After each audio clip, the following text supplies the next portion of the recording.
Hey there Fidget fans, this is Alana from FidgetHaven Reviews, and today I'm reviewing a set of R188 compatible buttons called the Macaron series by Boyuan at Neospin. The Macaron buttons I'm reviewing are made of aluminum and they have a machine finish. Neospin offers this style in aluminum, brass, stainless steel, and titanium. I've been testing them using my stainless steel stubby by Rotoblade and my mini Maelstrom by Flyaway Toys.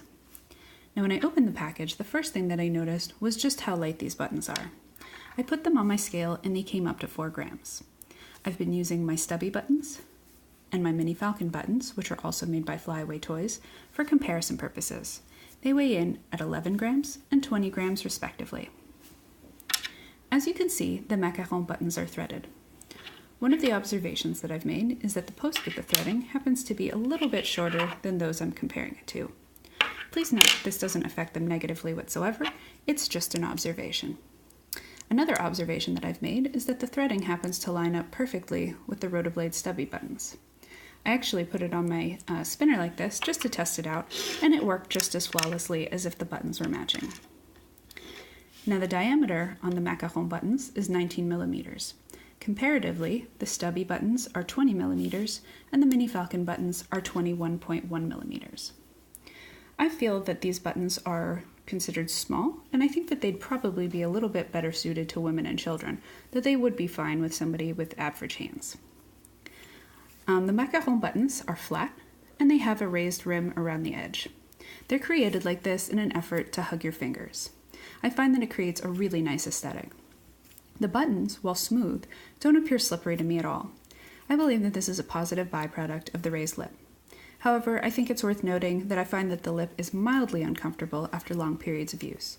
Not enough that it would prevent me from using them at any point, but I wouldn't mind seeing the lip a little bit more rounded instead of having an angular cut before the inward drop off. I believe that this would solve any comfort issues. While it's definitely not sharp at all, the edge of the lip is noticeable, and it has caused a little bit of finger fatigue after spinning for very long periods of time. Now the clearance height between the buttons, not the actual button height, but the clearance between them, is a little bit taller than those that I'm comparing it to. While it's a plus on the mini Maelstrom because of its complex shape and the flat area around the bearing, I find that it could be a tiny bit of a con on the stubby because of its concave surface. I did find that it leaves a little bit more room for dirt, dust, or my long red hair to get trapped inside, and I found that I was cleaning my bearing just a little bit more than I usually would. Overall, I really like these buttons. I think that they look sleek, and with a small tweak, they'd be very comfortable for people who spin for long periods of time. They do fit the majority of R188 bearing spinners, with the exception of spinners that have a bearing lock mechanism, for example, the Spinetics. They're very competitively priced, and they're offered in several metal choices. While these buttons would probably be better suited for smaller fingers, I think that they would work just fine for average-sized hands. Neospin has several styles on offer, and I definitely recommend giving them a look. Again, these are the Macaron buttons by Neospin. I'm Alana from FidgetHaven Reviews, and if you have any questions, please feel free to post them in the comment section below. I'll make sure to include a link to both the buttons at the Neospin store and to my written review in the description below. If you'd like notifications on future reviews, please make sure to hit the subscribe button. Thanks so much for watching, and I hope you have a great day.